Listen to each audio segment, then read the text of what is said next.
Bueno, que también la primera pregunta tiene que ver con el primer análisis, si tienen ya algunos números, no solo de la provincia de Corrientes, sino también el interior. Y esto le pregunto al panel. ¿Tienen datos de Goya, por ejemplo? Un segundito, ¿Qué tenés, Marce? vamos a profundizar con él, por supuesto. Decirles también de que se está convocando una caravana, que esto no estaba programado, pero que sea una autoconvocatoria de caravana que iría hacia la costanera de la ciudad de Corrientes, en la zona de Arasatí. Allí se estarían concentrando militantes, dirigentes y referentes de Encuentro por Corrientes para la jornada del día de hoy. Les preguntaba si tienen algún dato de Goya, segunda ciudad en donde también hubo elecciones a intendente. Cris, ¿vos tenés alguna información?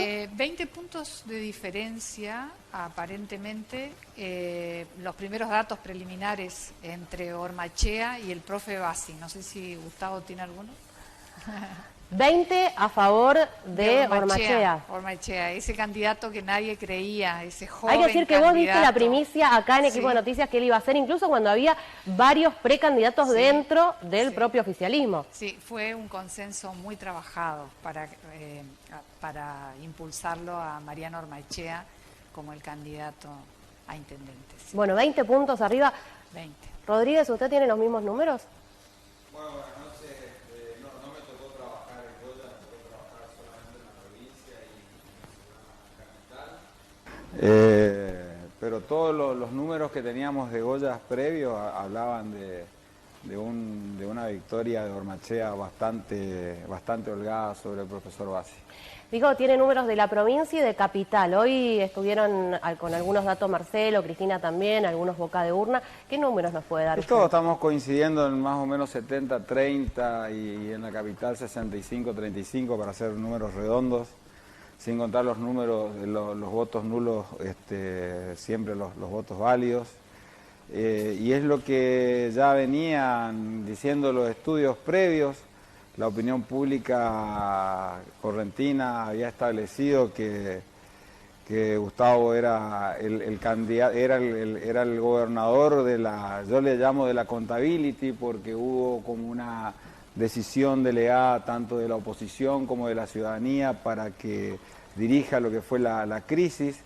Esa fue, digamos, una ventaja que tuvo. Por supuesto que tenía una contra, y la contra era que todas las expectativas estaban puestas sobre el mismo Gustavo. La crisis continuó, esta crisis que continúa hace que se invisibilice la rivalidad electoral en la provincia, y todo esto se fueron notando siempre en todos los estudios que se hicieron. Siempre se mostraba, digamos, una gran orfandad del otro lado. Hubo una falta de competencia, le hace muy mal a la democracia la falta de competencia. Creo que la oposición no estuvo a la altura para generar una competencia en esta elección.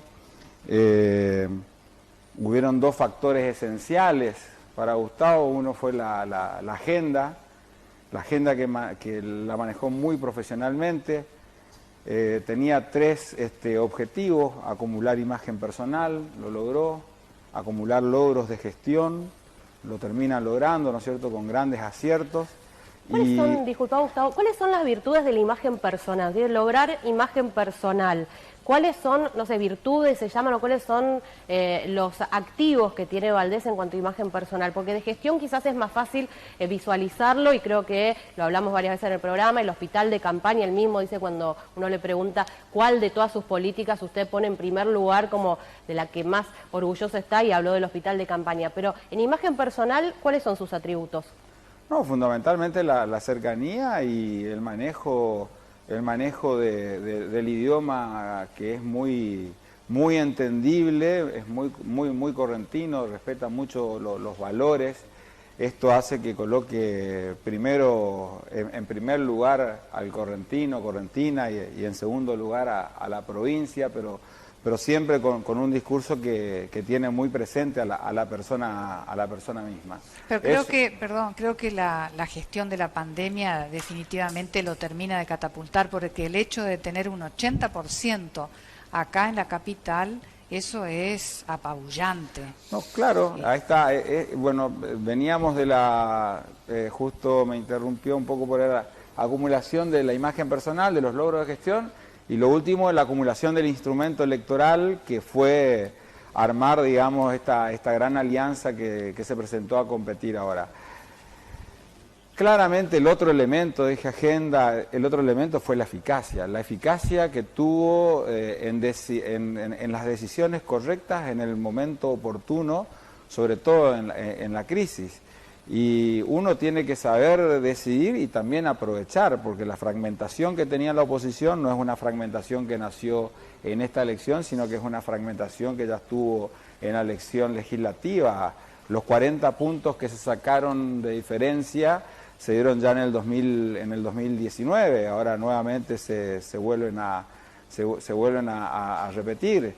Y nuevamente la única, digamos, la falta de estrategia un poco de la oposición entre esperar a que haya un cortocircuito dentro de la alianza oficial, que inteligentemente no lo hubo, y segundo, esta es una palabra que no le gusta mucho al gobernador, la proyección verticalizante del gobierno nacional, proyección verticalizante que no se dio porque no hubo una selección de candidato único, no hubo una cohesión alrededor de un candidato ordenado, y la última, tampoco hubieron logros de gestión del gobierno nacional que pudieran potenciar a esa...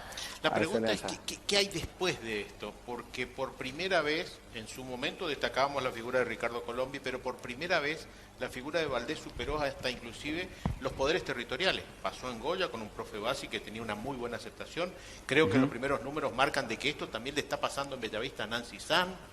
Le pasó al propio Eduardo Burna en Ituzaingó, una gestión muy positiva. Me parece que la figura de Valdés ha generado un arrastre. ¿Qué tenés de Ituzaingó y de Bellavista? ¿Puedo decirlo en términos? Sí, lo puedes decir, obvio. Ituzaingó, paliza. Ganó Valdés. Juan Pablo Valdés. Sí, ¿Y en Bellavista? Y en Bellavista, muy parejo, pero todos los números hasta aquí a favor de Bassi. Bassi, y la candidata era Nancy San, la contingente, ¿no? Por eso digo, en general se repiten los trabajos previos que indicaban que en la mayoría de esas intendencias la diferencia iba a ser de 20 puntos. Urgente, y se está dando lo de Goya. Urgente, me voy a exteriores porque está Daniel Brites con otro referente de la Unión Cívica Radical.